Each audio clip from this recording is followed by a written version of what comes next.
Hi, this is Paul. Been doing a lot of thinking about politics and religion lately, and I wanted to do a video on successor religion, sort of analogous to Wesley Yang's successor ideology. Let's begin with Jordan Peterson's rule number 7. Do what is meaningful, not what is expedient.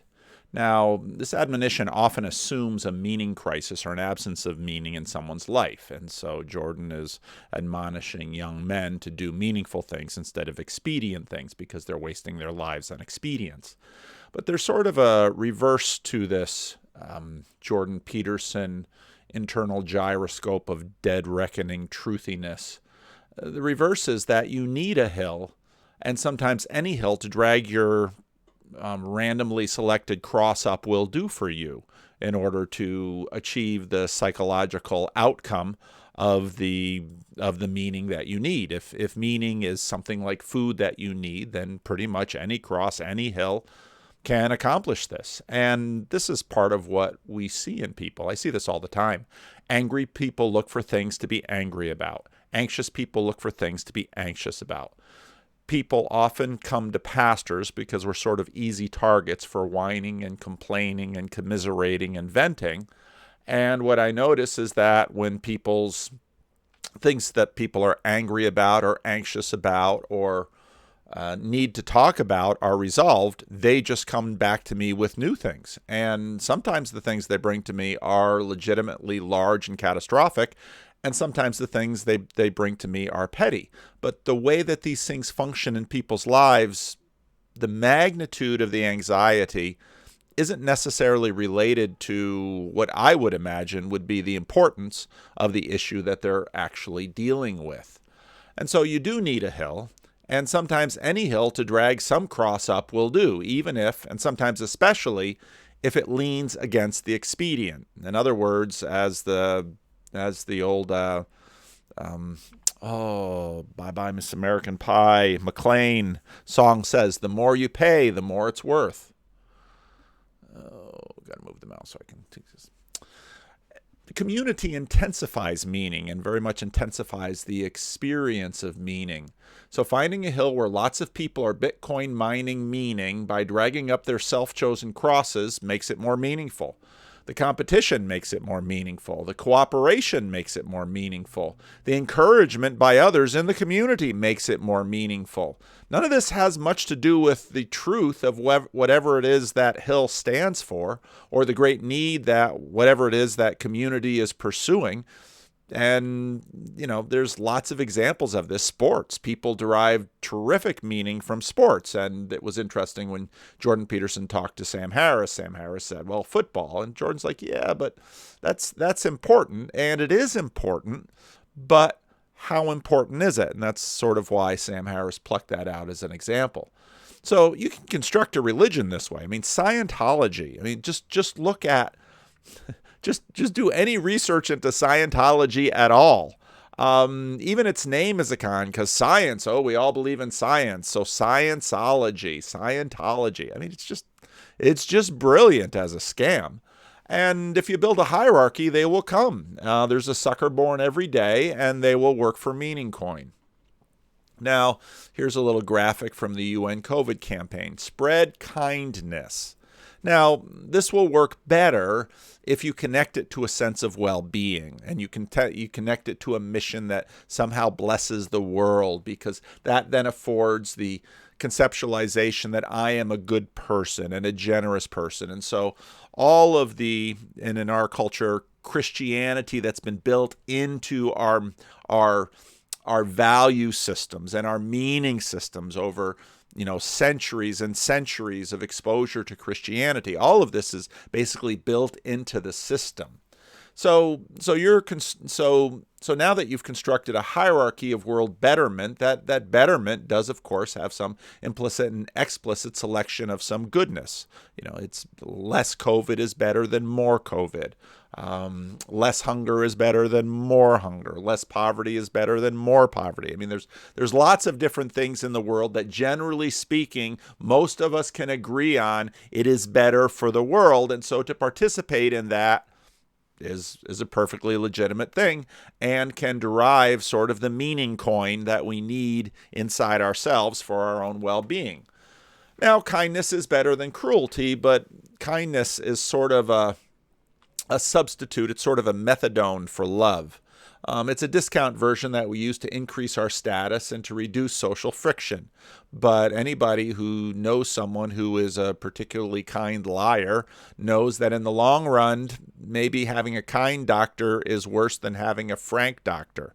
And maybe having a kind parent is worse than having an honest parent. Now, speak your truth in love. There's a Christian admonition. Kindness is sort of a knockoff love. Now, Netflix has a new series called The One, and I couldn't look at that and not think about Brett Weinstein, because supposedly people are taking, in this series, in the sci-fi series, people are taking genetic tests to find their perfect partner. But it never answers the question, perfect partner for what? Well, the person that you will fall in love with, the person who's maximally attracted to you, you think that's going to correspond 1-to-1 in the world? Well, I think the creators of OkCupid would beg to disagree, because they know very well they have the data, and there's a good bit of genetics built into that, of exactly who the men are attracted to and who the women are attracted to. So what they're constantly doing is trying to break down the hierarchy, instead of saying, men are reliably attracted to supermodels, and women are reliably attracted to charismatic billionaires. Doesn't seem hard to me, but now if you're going to break it down, there's one perfect partner. What exactly do our genes want? And so, you'll find the most fertile person. You'll find the person that's most incautious with birth control.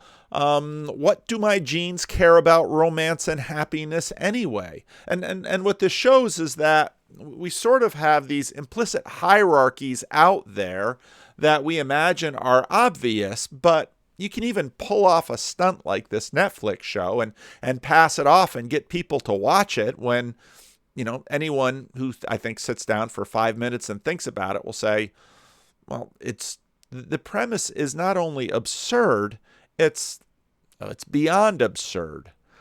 You have multiple competing goods at the top of hierarchies, and this is part of an issue, and this is why, again, to have something at the top of your hierarchy which is not physical, which is not inside the economy, which is not inside the system, actually makes a great deal of sense. And it's sort of analogous to Jordan Peterson pointing out that Christianity puts God, which is outside the system, at the top of the hierarchy, so that the king is always answerable to the God. The president is always answerable to the law. And these are the way systems work, because we understand the limitations of most of the stuff down in the atmosphere where we are.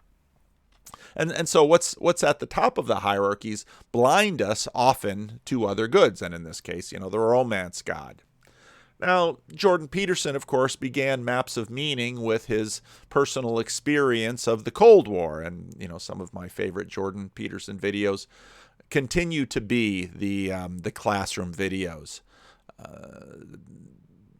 Those are the videos that I first watched and thought, wow, this guy's a lot of interesting things to say. And part of me really wishes he had the life situation that afforded sort of a disciplined approach that the classroom offered him. And what he did for year after year was continue to perfect and lay out the basic structure of his thought. Well, civilizations ramp up around these hierarchies, Marxist schemes of well-being that purport to prioritize a vision of the good of the collective. Many have noted that Marxism is sort of a wonderful dream. The chief problem with it is it doesn't, not the chief problem with it, but a significant problem with it is that it just doesn't work. Capitalist societies have huge problems with them, but in many ways, the Cold War was basically about the fact that capitalist societies outcompeted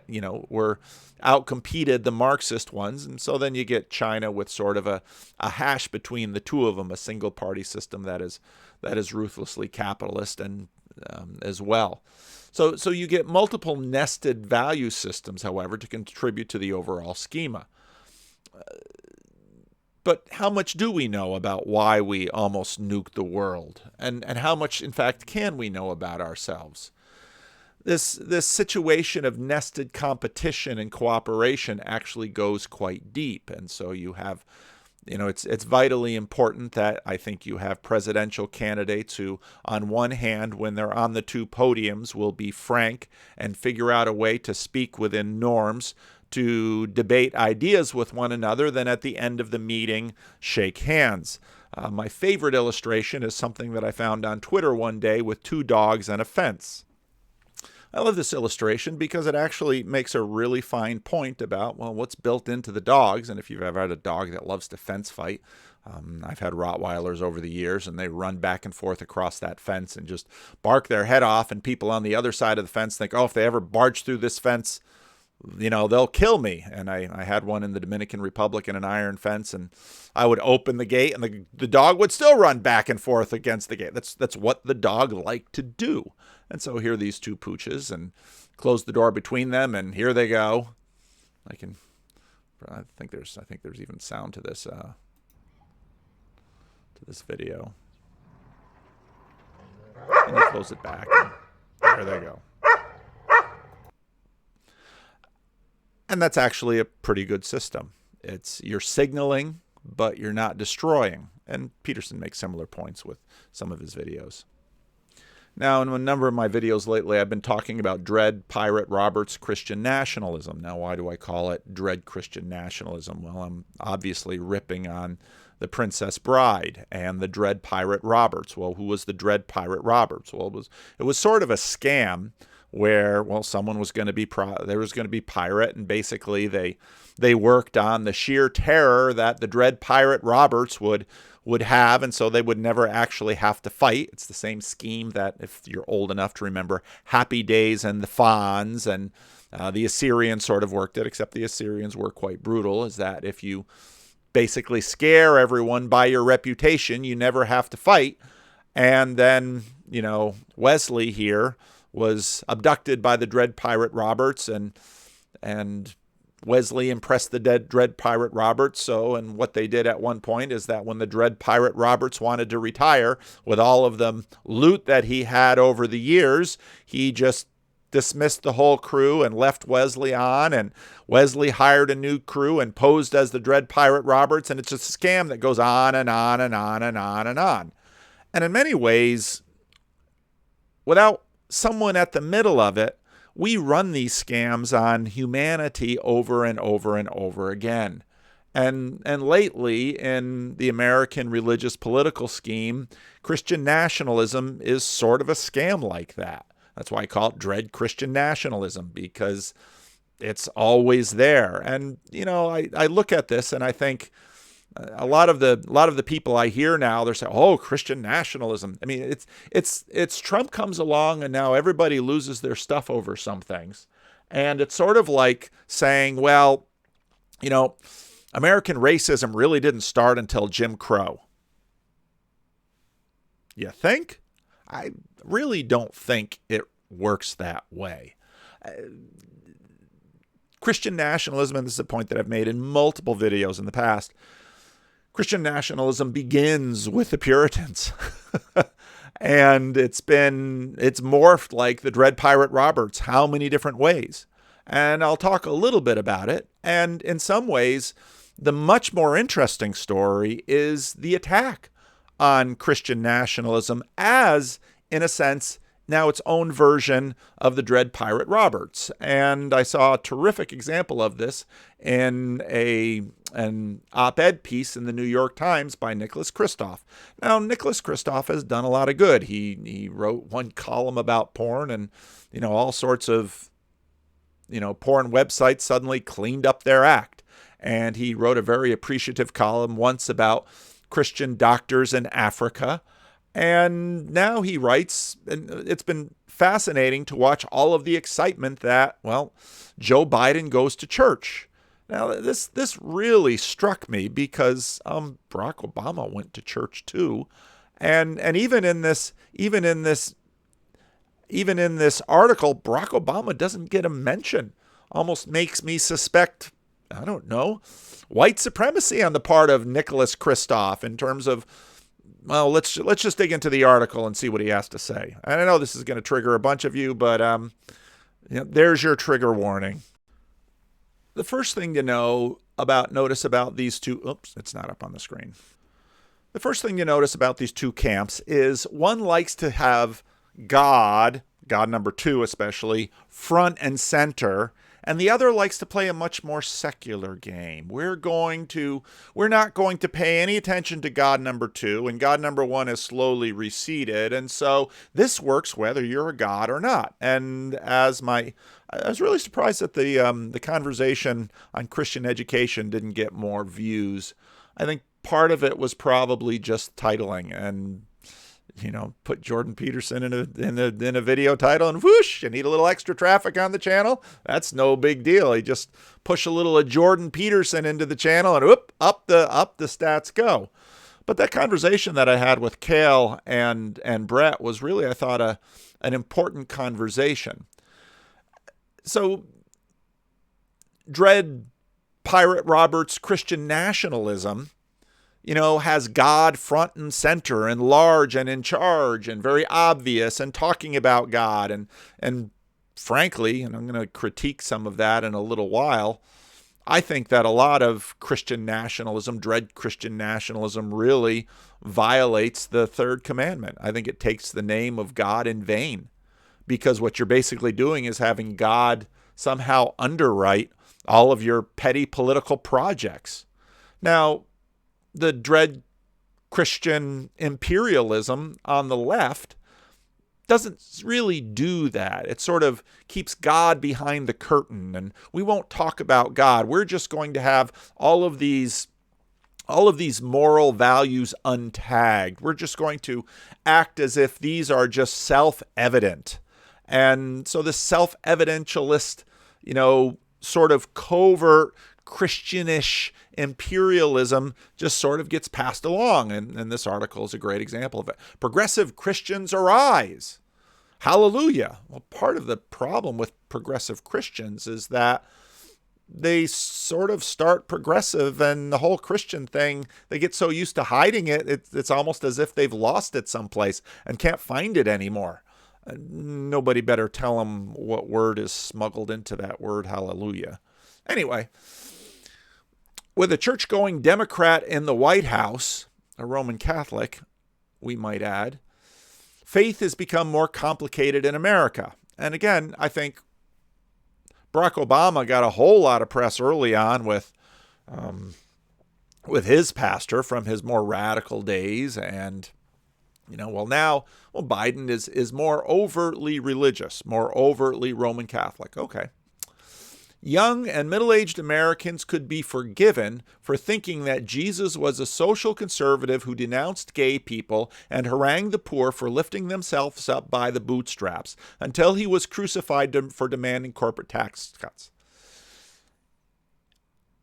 This paragraph annoys me. Why? It's true that young and middle-aged Americans could be forgiven for thinking that, but who instructed them in that?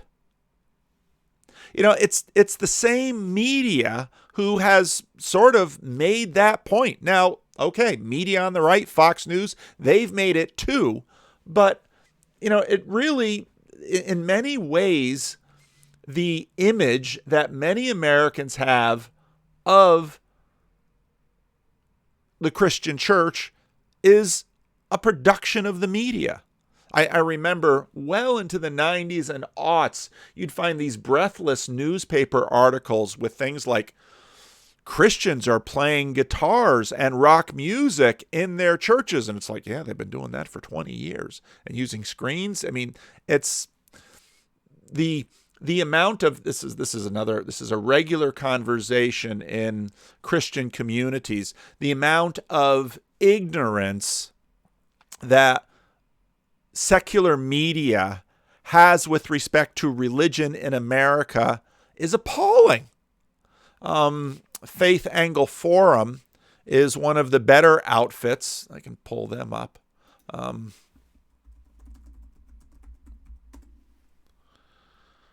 Is one of the better outfits that actually brings in high status journalists and says, get yourself an education on national views. And they'll bring in, They'll bring in serious religious figures to discuss things with journalists because, generally speaking, journalists do a horrible job with religious news. And part of the reason that many Americans think that, well, the church is just sort of this cheap, stupid, political, right-wing thing is, well, is there a lot of that out there? Sure. But a lot of it's just been fed by the journalists. That perception might arise because since the 1980s, the most visible how? Visible through whom? The most visible Christians have been conservative evangelicals who often emphasize issues that Jesus never explicitly mentioned. Is that going to be our standard? Is that really how churches work with respect to these things? Such as abortion and homosexuality. Oh, I guess because we can't find a proof text in the Gospels about abortion, then Jesus just kind of takes a pass on it.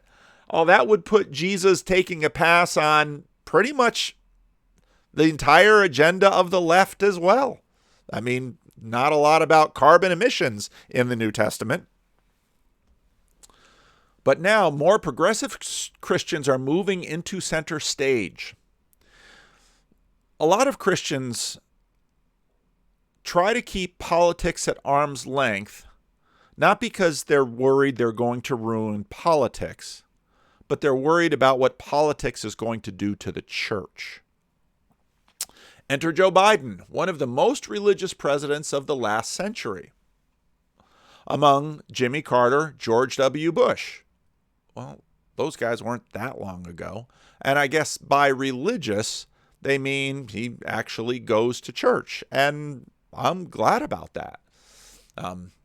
Biden attends Mass regularly and inhabits faith as Donald Trump merely brandished it as if speaking to 2 Corinthians. And absolutely, does Joe Biden appear to, I'm not going to have any complaints about that. Donald Trump's religiosity seemed to me to be politically expedient, whereas Joe Biden seems to be sincere. But let's pay attention to the whole thing here, because there's a lot of complaining about the religiosity of all of those people voting for Republicans and, well, the religiosity of the people voting for Democrats. I mean, the complaining just really isn't consistent. Likewise, Vice President Kamala Harris is a Baptist who says she has regularly attended church. Good for her. But, okay, Trump said he regularly attended church. Trump had womanizing affairs in his past. Alexandria Ocasio-Cortez is a Catholic who says her faith inspires her to address health care and climate change. I'm not sure how much Jesus talked about government health care or climate change. That's the standard. Just notice, but this stuff has basically become political templates in the way that we talk about these things. And I just think it's a lot of crap. Elizabeth Warren taught Sunday school. Good. Raphael Harnack, a new senator, is an ordained Baptist minister. Great. Other Democrats, including Cory Booker and Pete Buttigieg, speak the language of faith fluently as well. See, from studies I've seen, in terms of church-going Americans, they're pretty evenly split between Democratic voting and Republican voting. Now, there's, again, think about the African American community, one of the most reliable Democratic voting communities out there. Also, quite conservative politically and religiously. And pay attention to, I've lived my whole life in either African American communities or, for a while, Caribbean communities. It's deeply conservative communities. And part of the thing that really surprises me is sort of Democratic open border policies on one hand, I think has been injurious to the black working class. And on the other hand, likely will continue to make American population less progressive. They might continue to get votes as long as they can continue to sort of argue that, well, there's sort of a racism here. One party is more racist than the other. Okay. But truth be told, more immigration is probably going to mean less concern about abortion, or more concern about abortion as Roman Catholics come up from Latin America, Roman Catholics or conservative Latino evangelicals, another big group.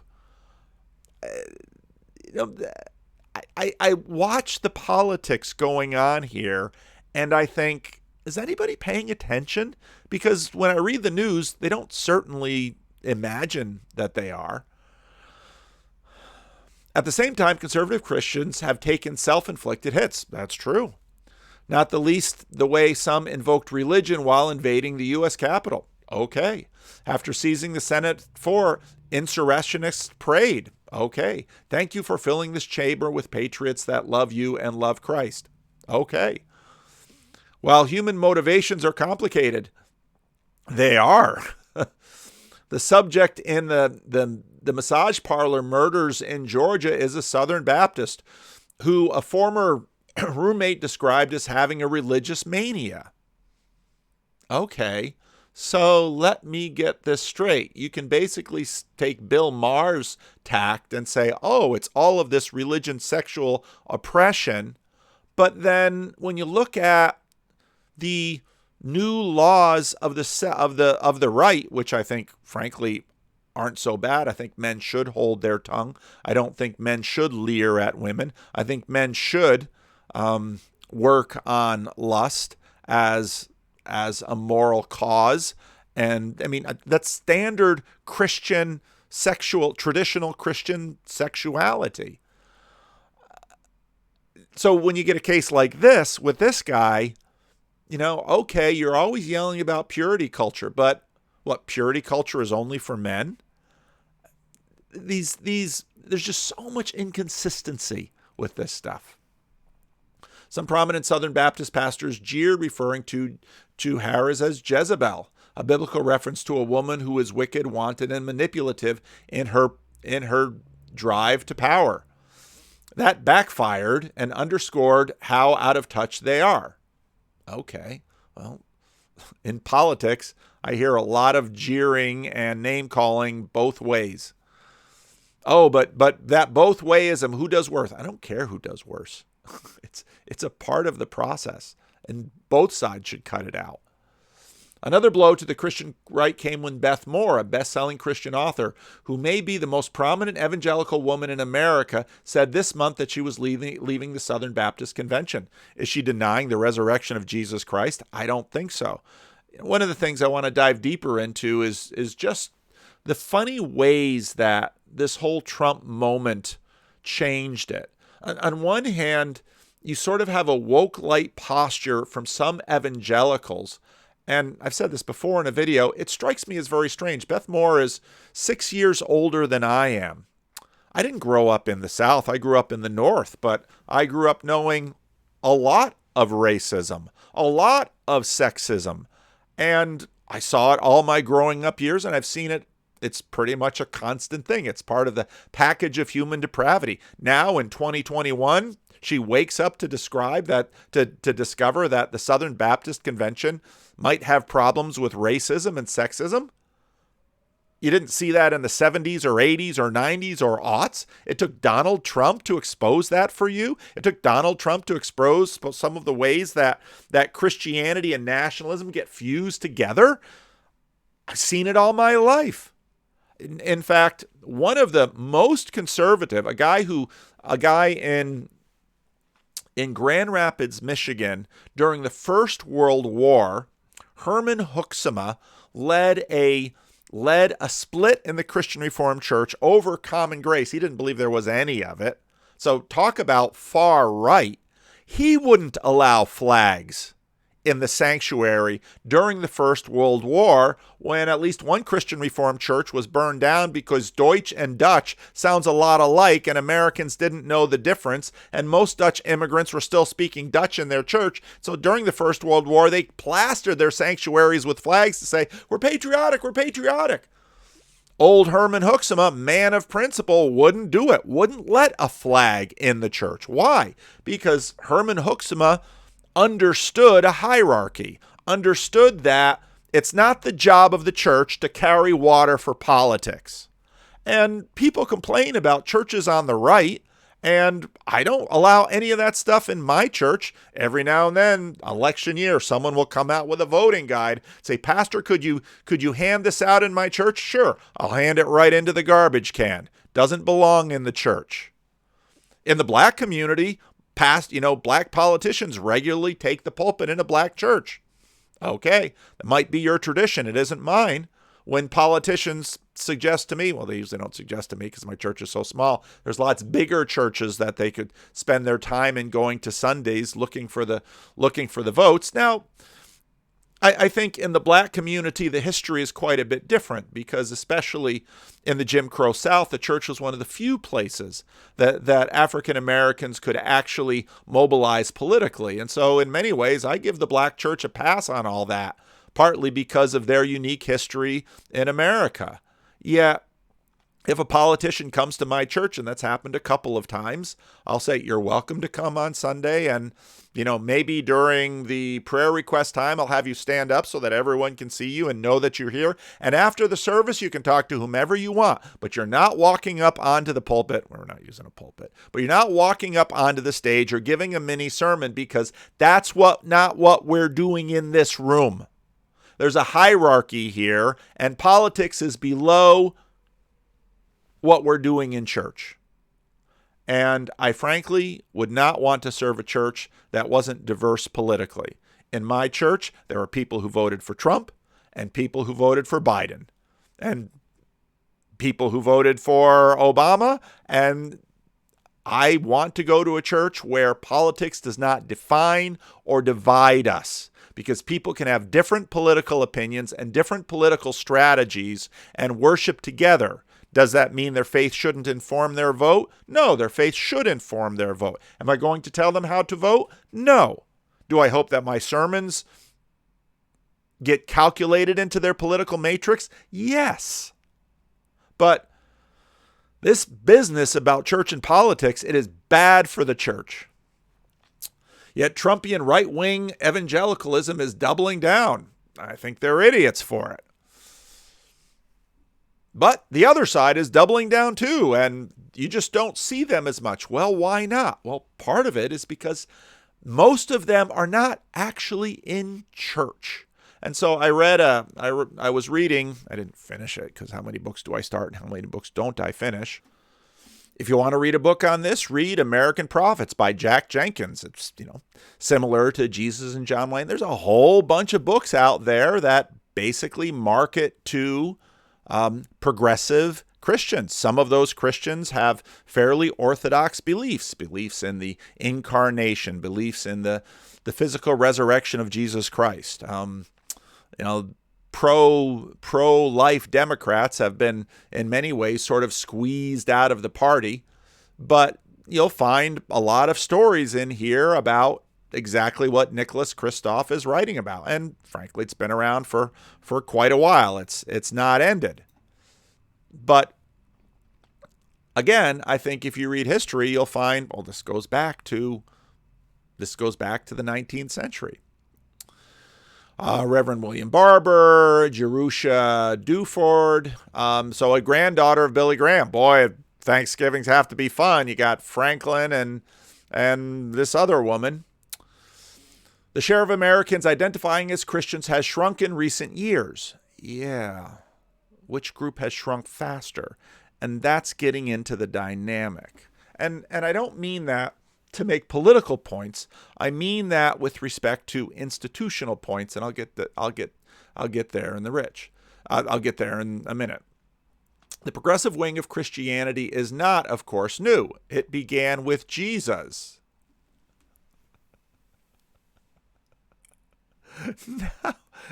Now who's playing the Christian nationalism game? Or, I'm sorry, the Christian imperialism game. This is a standard move. It's not. This is Jesus. Oh, but earlier you were talking about what Jesus didn't talk about. And here's another thing that's annoying. I know many deeply politically conservative Christians who care for the poor. And okay, who gives money for the poor? People who go to church or people who don't? The data is clear. But the insinuation that, well, woe to you who are rich.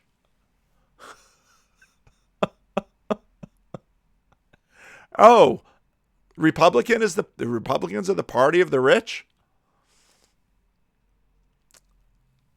And this is very standard stuff. And it's not honest. It's not honest. He advises the rich ruler to sell everything you have and give to the poor. Okay, so the Republicans are hoarding money and the Democrats are living lives of chaste poverty. I know some Democrats that do. My parents did. My parents were, very much did this. But in the 1960s and 70s, when progressive Christianity was far more prominent, yes, where did it go and why? Leftists cited such verses and carried pocket booklets like the Radical Bible and quotations from Chairman Jesus. I think it'd be healthy if progressive Christians reclaim a part of Americans' public square and mix things up. They're still there. And they're still making noise. Again, you can read Jack Jenkins's book. They're out there. They just don't make so much noise because there's not that many of them left. Well, not that many of them. My hope is that we move into a season where Jesus followers are no longer seen as synonymous with hate, exclusion, and hypocrisy. Well, I'll agree with that. I hope they're not synonymous with that. But as beacons of love and grace, I agree. But are you tying hate, exclusion, and hypocrisy to particular political things that may or may not actually be connected with it, where actually others are attempting to, they simply have a different strategy for love and grace? This is Billy Graham's niece. And again, I don't have a problem with that. I hope they can sit down across a meal and debate their politics, debate their political strategy. Can they both agree that the poor should be fed and taken care of? I hope so. I hope so. What they differ on is strategy. So maybe instead of saying, you hate the poor and I don't, they should say, how can we talk together to actually have strategies where there are fewer poor, where there are fewer abortions, where because what I see is that often both sides can agree to a degree on certain outcomes. Okay, debate the strategy, find common ground, work together. In the past, secular liberals sometimes stereotyped Christians as intolerant bigots, and conservative Christians sometimes stereotype liberals as working to suppress freedom of religion. Sometimes, seems to be going on pretty much now. And when the religious-secular divide doesn't neatly overlay the political divide, it may become a bit more difficult for either side to demonize each other. I'm hoping so. But again, the demonization, I don't think is a function of reality as much as it's a function of the political food fight we want to get going. Right and left aren't so helpful here, as Father Greg Boyle, who runs a highly regarded Catholic programs for gang members in Los Angeles. The more reverent we become, we see things not as black and we see things not as black and white or left and right, but as complex. I'm all for that. Hallelujah for complexity. Are we arguing about nuance? I didn't see a lot of generosity in this article. It might lower America's political temperature, I pray. I pray for that too. So, Now, again, I am no fan of Christian nationalism. I'm also not a fan of Christian imperialism. The USA is no more chosen than Mexico. God uses the USA, Mexico, and I keep making this thing because, to be against Mexicans is racism. Mexican isn't a race, just like American isn't a race. Mexico is a highly diverse, multi-ethnic nation, as is the United States. God uses any nation state he wishes to do as he wills, or any kingdom. Look up God using Nebuchadnezzar to destroy Judah and the temple in Jerusalem. I do love my country. Living overseas made me far more appreciative of a lot of what is good and unique about the USA. At some point, I should do a video review of Jesus and John Wayne. I spoke with the author, and I should go into that more. And I've decided that before I talk to any author about their book, I am going to do a video review of their book in advance so that the author knows what I think about their book. And if they want to debate the review, they can. They'll have a chance. But I think it's highly important that we not straw man or straw woman the authors of these books, because they all have their own story, and the book should be understood within the context of those stories. And I agree that God has shed his grace on thee in terms of this country. The United States is a tremendously privileged nation that has certainly its share of racism and sexism and all of those things. I was just reading yesterday, a biography of C.S. Lewis was going into a bunch of history about the UK and Northern Ireland. They basically saw the Scots and the English and the Irish as different races. And okay, fair enough. But we don't think about that when we talk about racism, do we? People's nationalism and religion are going to blur together. And so a lot of what we're seeing is exactly that dynamic. People aren't particularly careful. It's sort of what we're in for. But I'm no fan of Christian nationalism. Figuring out how to place your politics and your religion in your hierarchy is a difficult task. And this is where I would say the devolution into folk religions of the right and the left has probably contributed to exactly what Nicholas Kristof is complaining about.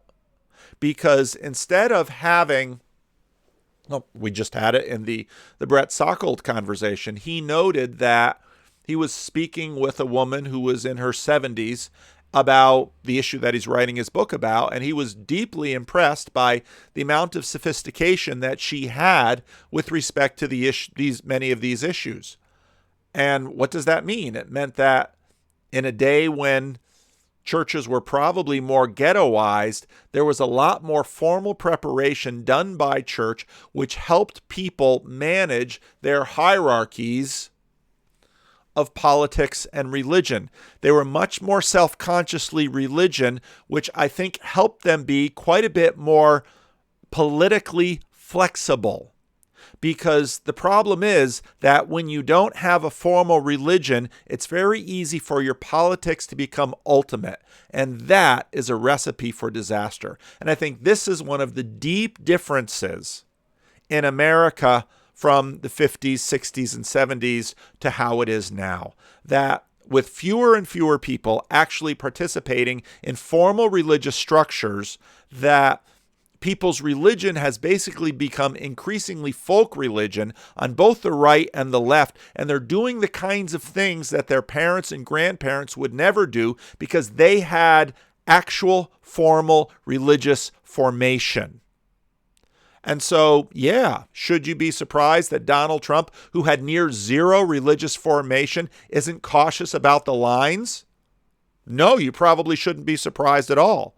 You might be offended that clergy aren't particularly careful about the lines, but in many Christian denominations, education has not been a priority for clergy either. Pragmatism is probably the scale you want to look at in some of these. Now, Joe Biden, That's an interesting case with respect to his Catholicism. How about AOC? Well, you got the radical priest, and, well, I'll leave it to Kale and Sokol to worry about their own houses.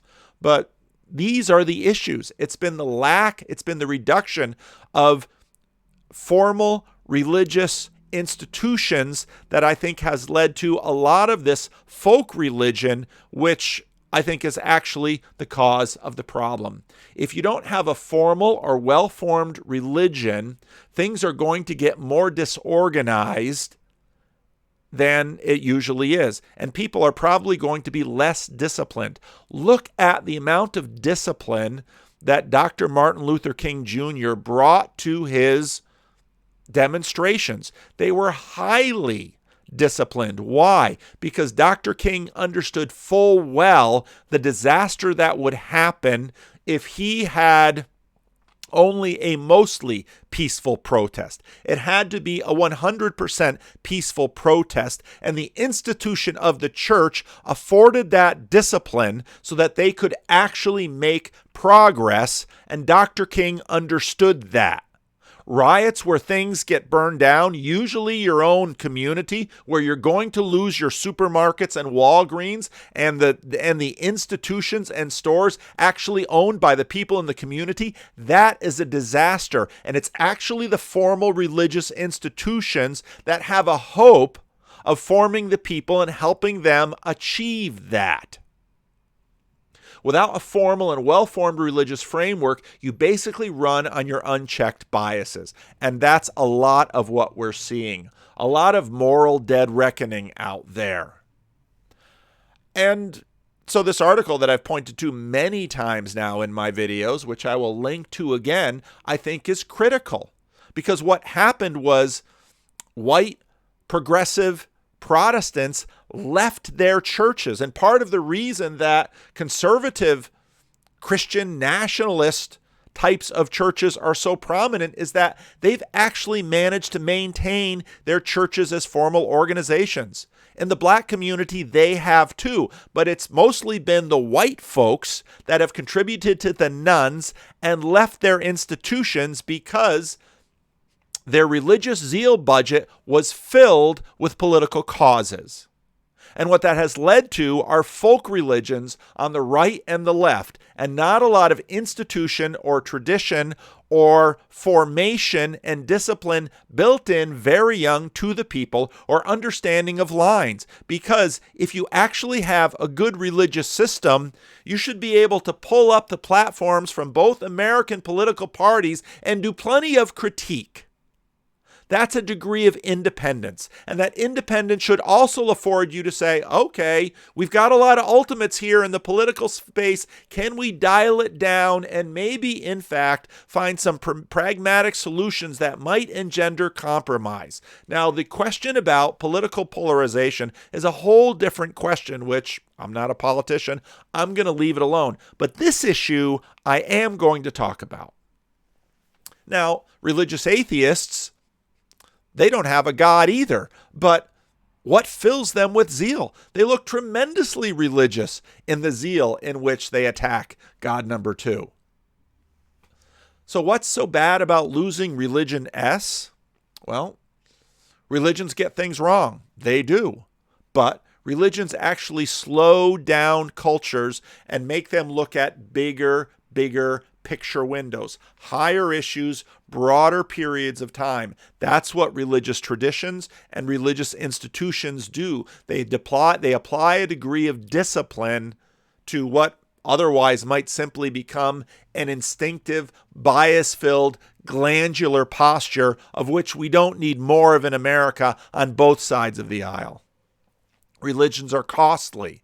They are. They force you to discipline yourself, to make sacrifices. That's what they are intended to do.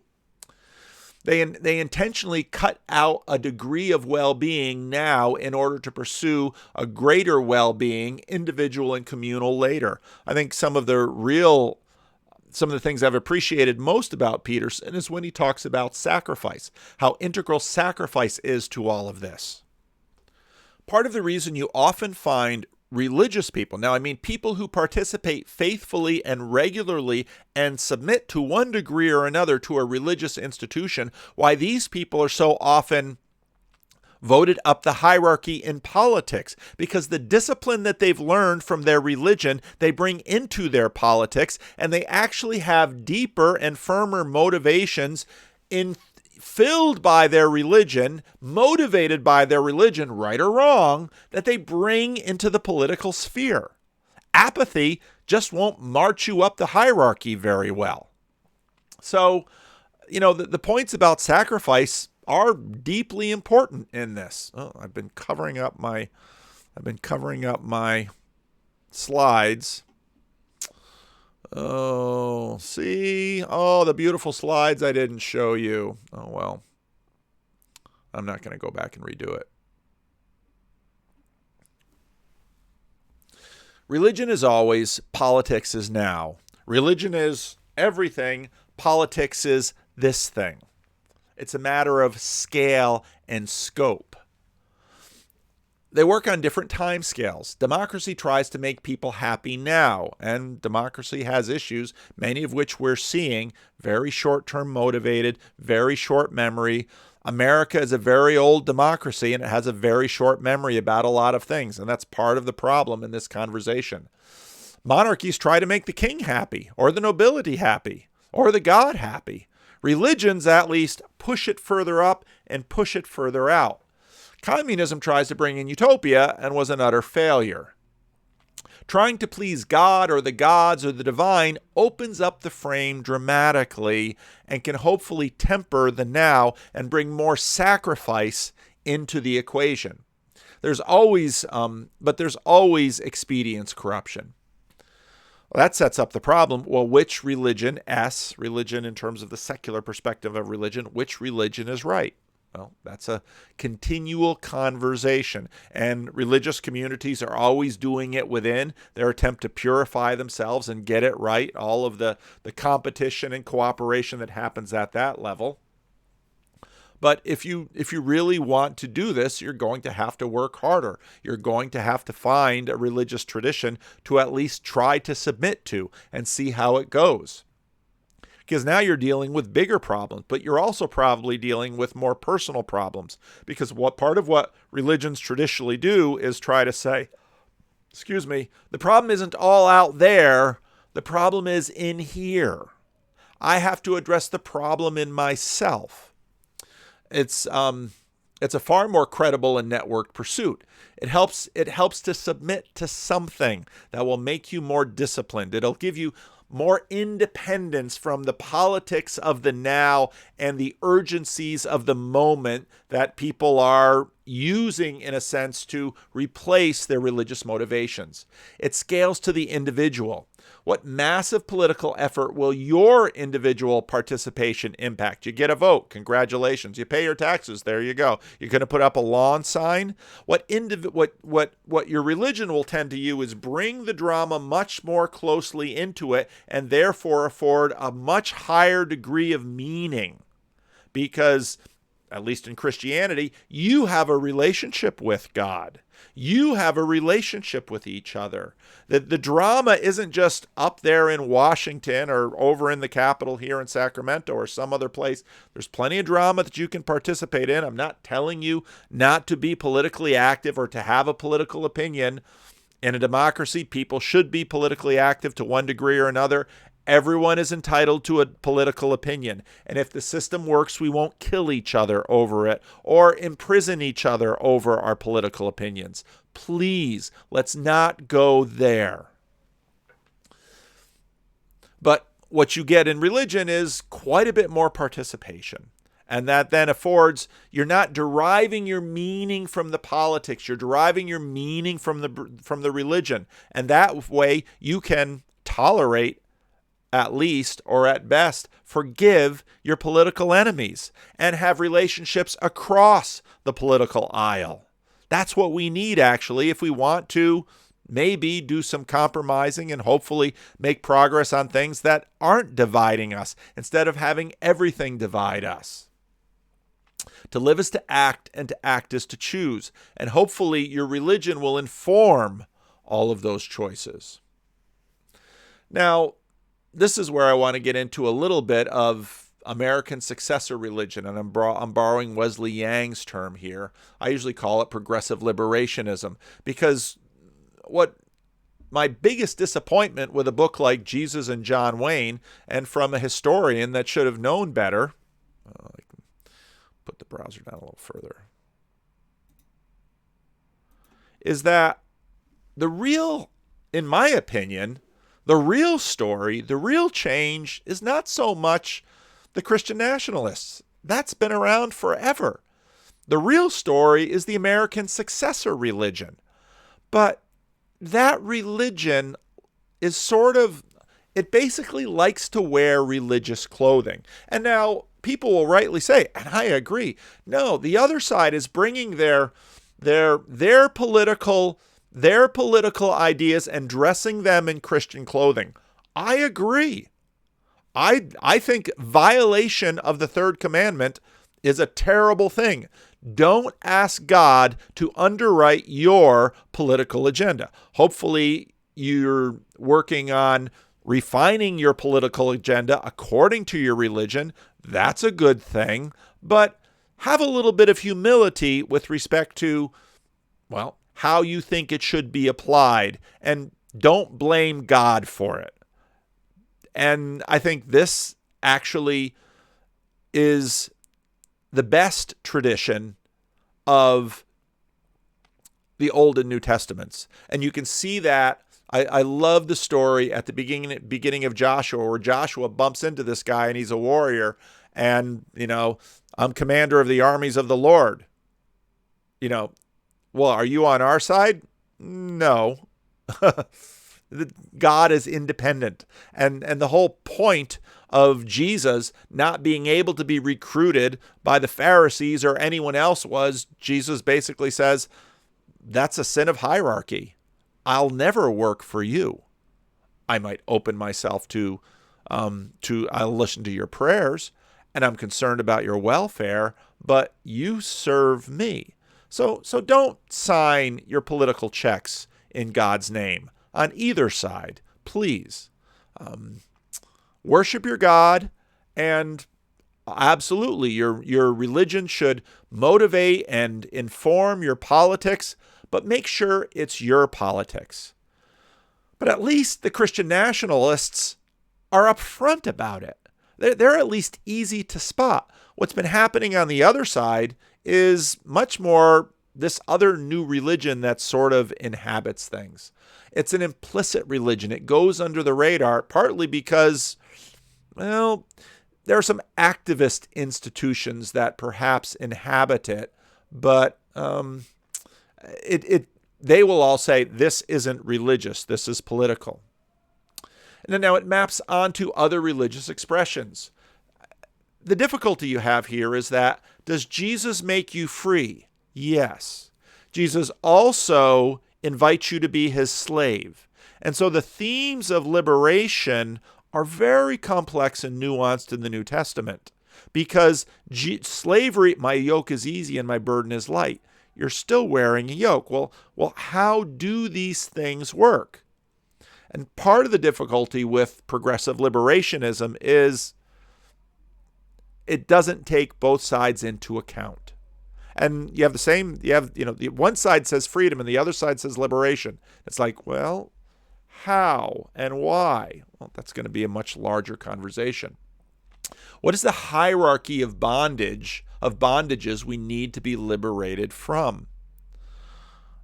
If, now I'm owning my Calvinism here, part of Calvinism begins with Heidelberg Catechism, I am not my own. What is your only comfort in life and in death? How am I to know this comfort? I begin with my misery. Well, what is my misery? That, in fact, I'm steeped in sin. I've got racism. I've got sexism. I've got just about any kind of ism that can spring out of a bias. I got some. And you know what? When I'm not paying attention, it seeps out of my mouth. And if you want to say, well, Paul should be canceled because he's a sinner, if we're canceling all the sinners, I guess you got to cancel me. The difficult thing to find is the pure one. And this is where purity culture, when it runs amok, always defeats itself. And we're watching that play out now.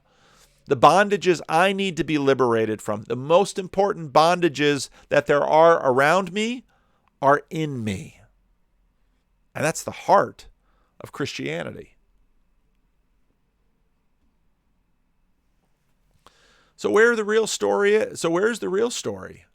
It's sort of, well, the religion that's acting like it's not a religion at all.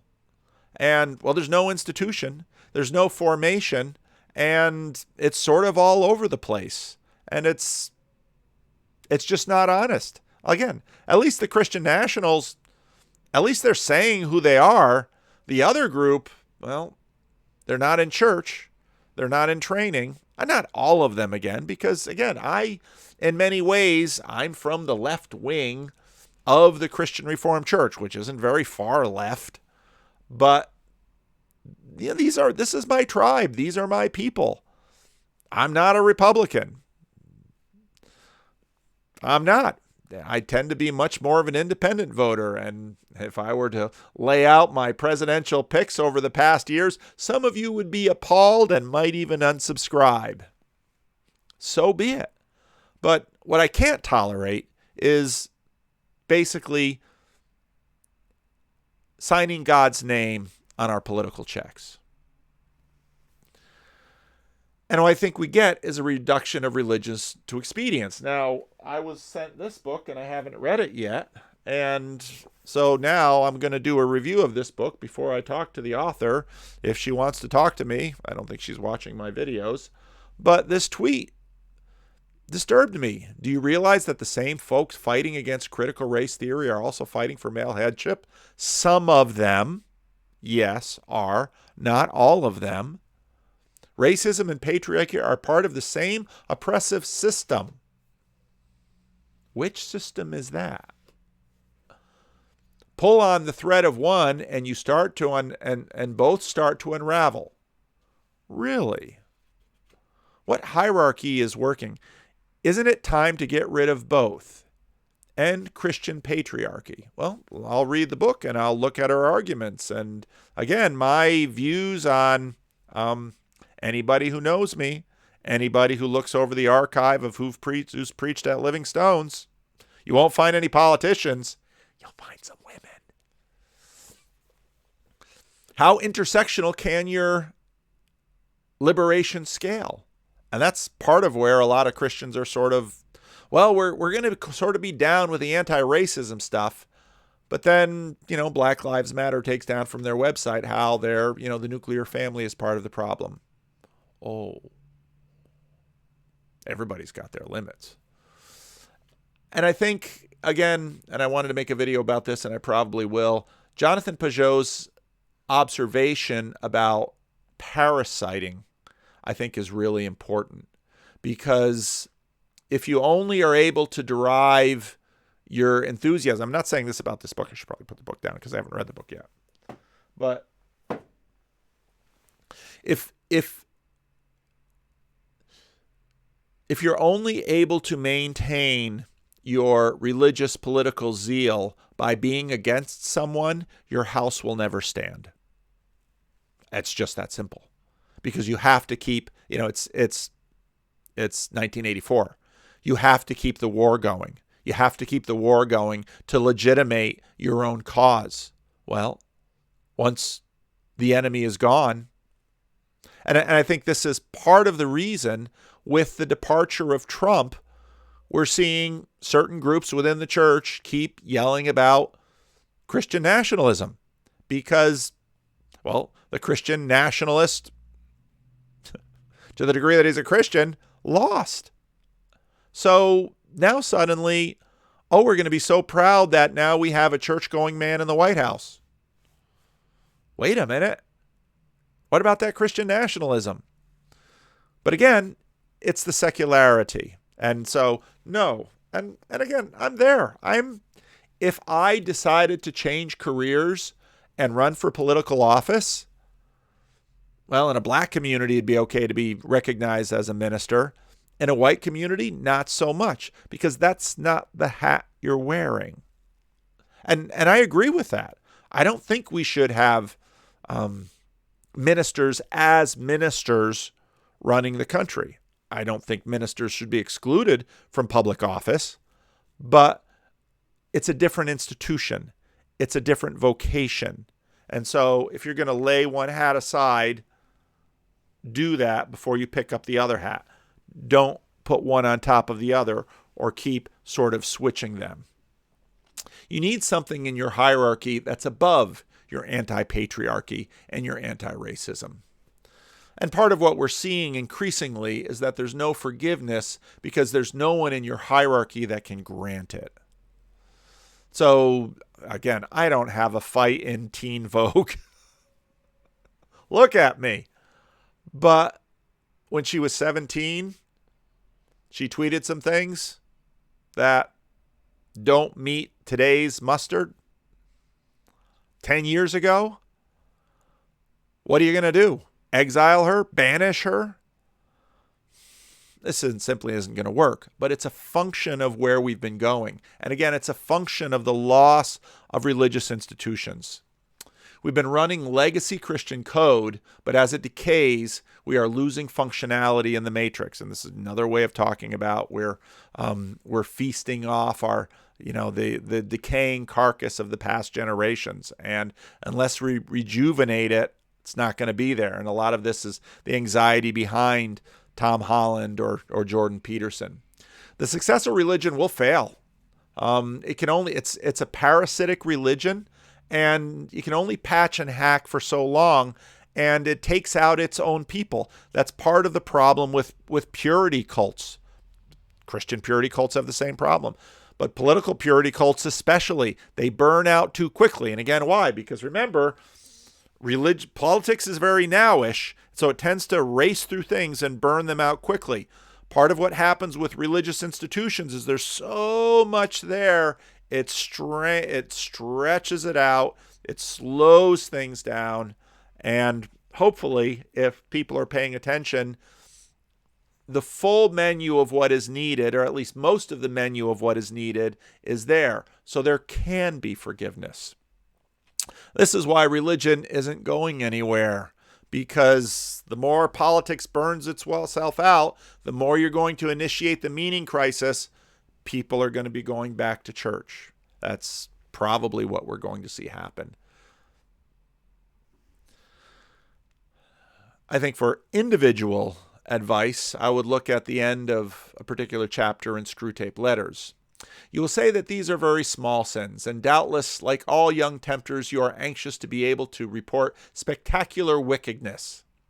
But do remember, the only thing that matters is the extent to which you separate the man from the enemy. Now, of course, this is Screwtape Letters, so the enemy is God. It does not matter how small the sins are, provided that their cumulative effect is to edge the man away from the light and out into the nothing. Murder is no better than cards if cards will do the trick. Indeed, the safest road to hell is the gradual one, the gentle slope, soft underfoot, without sudden turnings, without milestones, without sideposts. And I think that's part of what we're seeing in our culture, that more and more people will simply look at this and say, this doesn't work. The anxiety is building up. Now, hopefully, when the anxiety builds up, there will be avenues available for them to pursue it productively. Just following the drama until you expire won't work. Meaning from drama is cheap. Keep the whole world dueling with their incessant culture wars. Culture wars will always be there. Just like the angry will find something to be angry about, the anxious will find something to be anxious about. If you fundamentally derive your meaning from politics, you are on a treadmill. And you can follow this treadmill until the day you die and not change a thing. There will always be political drama. There always has been. There always will be. If you actually want to step out of it, you're going to have to step out onto a deeper, broader, more long-lasting platform. And actually from that platform, you ought to be able to derive perspective by which you can actually be politically creative. Why? Because you'll have a bigger perspective which will inform your short-term political goals. And again, I think part of the reason we see religious people at the top of the hierarchy in politics is because they're out-competing the people that are living in the political now. Once you no longer are anxious for daily survival, your anxiety budget looks to fill itself with other greater conflicts to participate in. And I think we see a lot of that in our present culture.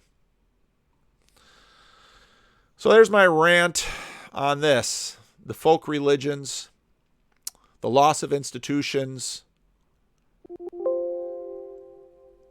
the meaning need that we tend to fill with politics. Hopefully we can do better.